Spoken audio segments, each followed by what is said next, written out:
পেনভিশন TV presents. হজ করে যে এহরামের কাপড়টা, সেই হজ পরবর্তী এহরামের কাপড়টা কি যত্ন করে রেখে দিতে হবে নাকি অন্য কোনো কাজে লাগানো যেতে পারে, কারণ পোশাক বানানো বা অন্যান্য কাজে লাগানো যেতে পারে কিনা? আসলে দেখুন, এহরামের কাপড়টাও কিন্তু ওয়ান কাইন্ড অফ ড্রেস, সেটাও একটা কাপড়, চাদর এবং লুঙ্গি।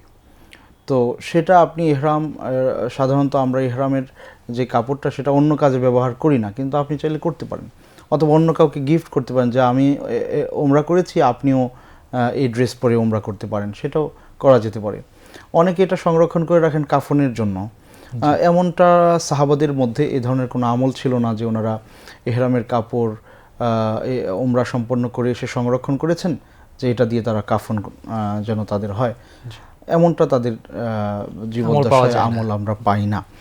তবে ওয়াল আসলু ফিল মুআমালাতি আল ইবাহা, অর্থাৎ চলাফেরা, উঠা বসা, লেনদেন, এ ধরনের বিষয়গুলোতে নিষেধাজ্ঞা না আসা পর্যন্ত বৈধ। কেউ যদি সংরক্ষণ করে রাখে তাতে করে তিনি গুনাহগার হবেন, ব্যাপারটা এরকম না। তবে কেউ যদি মনে করে যে এটা আলাদা কোনো ফজিলতের ইস্যু বা কবরের আযাব থেকে ক্ষমা লাভের এটা একটা মাধ্যম বা কারণ, যে আমি কাফনের কাপড়ে আমি এহরাম ব্যবহার করলাম যাতে করে আমার কবরের আযাব হবে না, বা আমি সাক্ষী দিচ্ছি আমি একজন হাজি, এই ধরনের চিন্তা থেকে বের হয়ে আসতে হবে। আর এই ধরনের চিন্তা না করলে তো এহরামের কাপড় কাফন হিসেবে রাখার যৌক্তিকতাটাই কি থাকে। তো সেই জন্য আমরা বলবো যে এটা সুন্নাহর আলোকে যায় না, বা সাহাবারা এমনটা করেছেন বলে আমরা পাই না।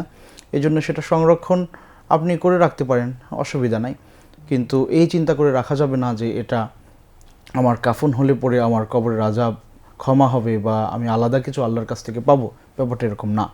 বরং আপনি এহরামের এই কাপড়টা রাখতেও পারেন, অথবা রেখে না দিয়ে অন্য কাউকে আপনি দিতে পারেন ব্যবহারের জন্য, অন্য কাজে ব্যবহার করতে পারেন, নিজেও অন্য কাজে ব্যবহার, মানে এই কাপড়ে বিশেষ কোনো বিশেষত্ব নাই না, এটাও সেই কাজে সাধারণভাবে ব্যবহার করতে পারেন, সাধারণ কাপড়, জি, আলাদা কোনো বিষয় না।